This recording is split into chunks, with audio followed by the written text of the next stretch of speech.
Hello, Athon readers and writers. Today we have a couple of new releases and Ned Caratacus with us, who wrote the Neverstone series and has releasing book 2 Hero Killer today. We're having a couple little connection issues, but if y'all could have patience with us in case the stream is a little bit slow and we have to fix something. But other than that, we're hoping all goes well. So first up, we have a military RPG by Rick Partlow. Military sci-fi. I'm looking at everything over here on the side. My notes are getting confusing. Military sci-fi by Rick Partlow. This is part 4 of the Holy War series, Armageddon. And this series has been really hot recently. I'm going to read a review real quick on book 1, which is Genesis, if you want to check out that. So Genesis of the Holy War is book 1 if you haven't started on this series. Genesis has everything we want from military sci-fi, told from the third-person perspective of a few different characters, each not only distinct, but believable and imperfect. Genesis is a tale of first contact and the ramifications of the encountered aliens being hostile. So if you're looking for a new series to look at, I believe book 4 is the final in the Holy War series. Don't quote me on that because there's always, Rick puts out so much amazing content and has so many long-lasting series that you really get your money's worth out of that one. So next up is a really interesting post-apocalypse, Territory Wars by Devin C. Ford, book 2, Hades. Book 1 was really popular, Scourge.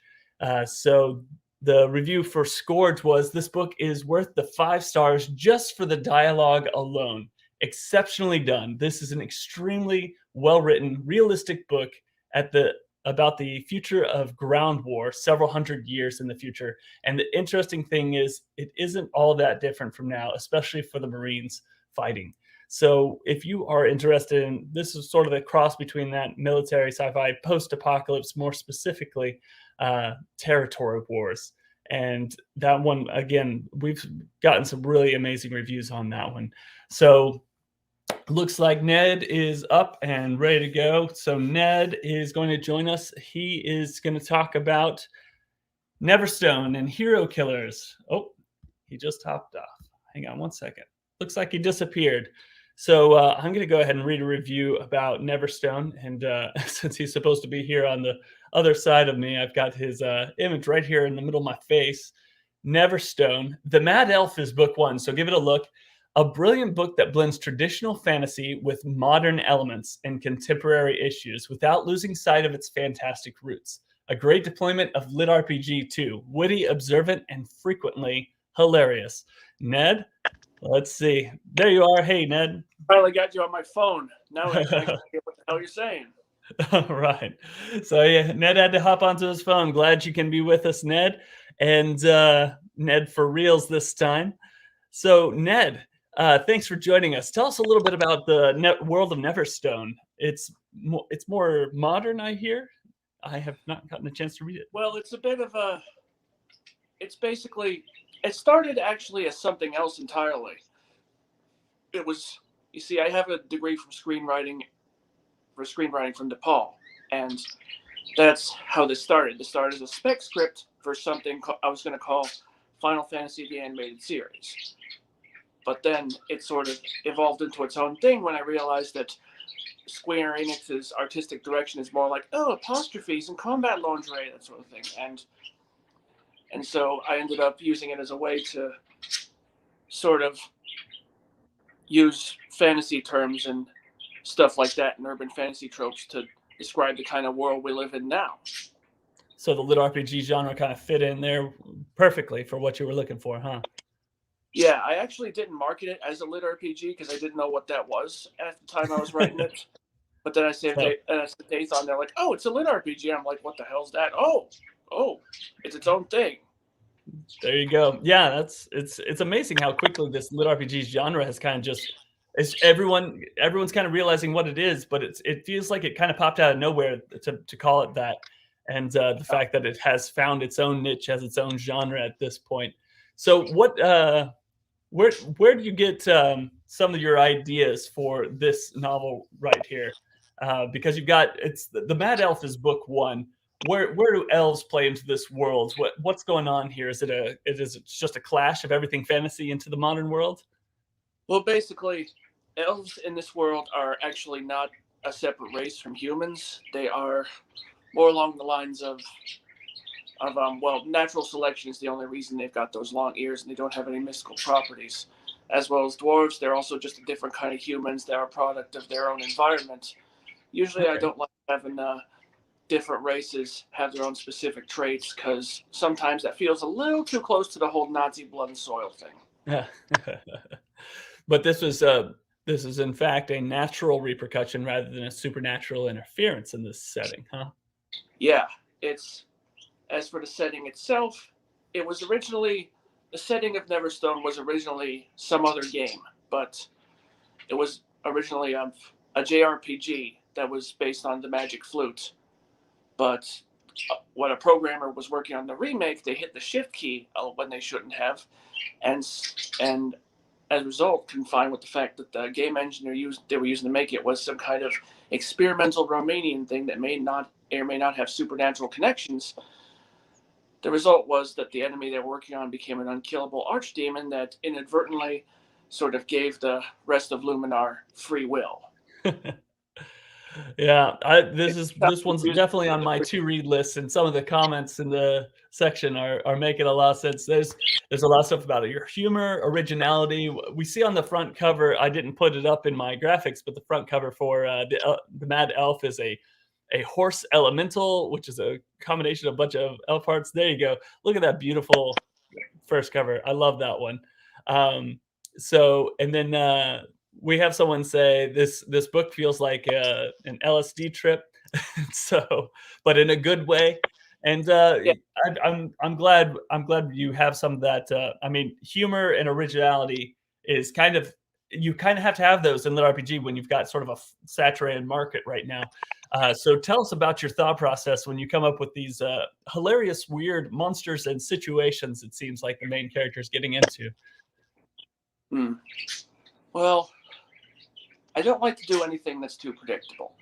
As a result, some elements of some of the detractors of my series have been telling me it's a little too chaotic. I have learned to make peace with that by saying yes, it's chaos, but it's beautiful chaos. And I don't know. I just like throwing monsters that are combinations of unexpected elements at them. For example, in book one, there's also a thing called brain deer, which is psychic deer with a huge brain in the middle of their antlers. And I don't know. I've just always loved making up monsters, and Rudolph the Red-Nosed Brain Deer, huh? yeah, That's fun. It sounds like I need some of that for my D&D sessions. I need some original monsters that it seems like those would be easy to throw in there. Um, so and I don't know. I've just always loved making up weird monsters since I was a kid, so it just sort of came naturally. very good. Uh, Fernando, who's the artist for Neverstone, says, "Why are the monsters so meaty?" So Well, that's funny. They meaty, literally, as in like they look like meat. yeah. I guess so, because I think that's perhaps an unfortunate coincidence for the characters on the covers of the books being meat related in some way, because as like right now the character on the cover of Neverstone right now that Aerith's fighting is the flesh race, which I don't want to give away a lot of spoilers, but that sort of metamorphic sludge that turns into different body parts. Hmm. That's it does look like you're like in a meat plant frequently in these book That's covers. one way of putting where they are. Yeah. That's All actually right. just like no, so I can't say much. Fernando says he's looking forward to reading the second one. So, do you tell us about what's next? What are you working on right now? I know there is going to be a book 3 and There's 4 books in total to the Neverstone saga. 4. Yeah, these Okay. characters are very close to my heart, and I imagine I'm going to use some of them in next properties. Like Hmm. the second book is called Noah the Red. It's going to function. It's going to focus more on the character of Noah and his rise to kinghood.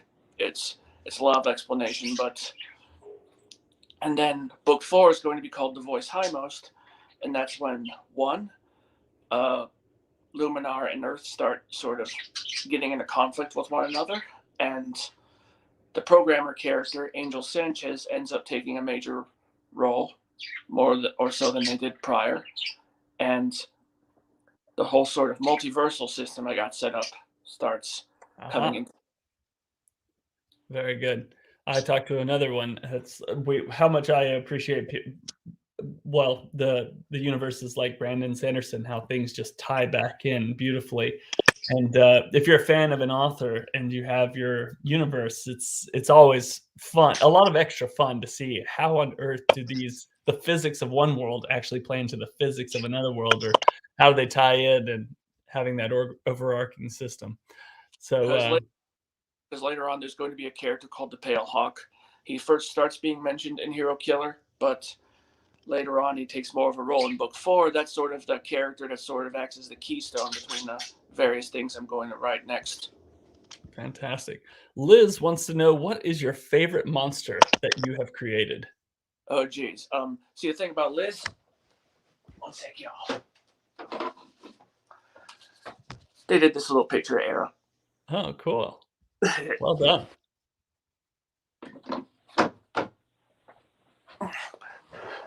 But now to actually answer the damn question. Let's see. Favorite monster.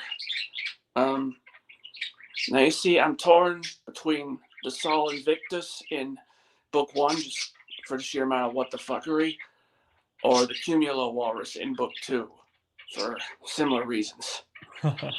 But no, I'd say it's probably Fangzor from book 1, who actually comes back in book 3 and 4. Yeah, because he's a character I actually designed when I was a kid, of all places.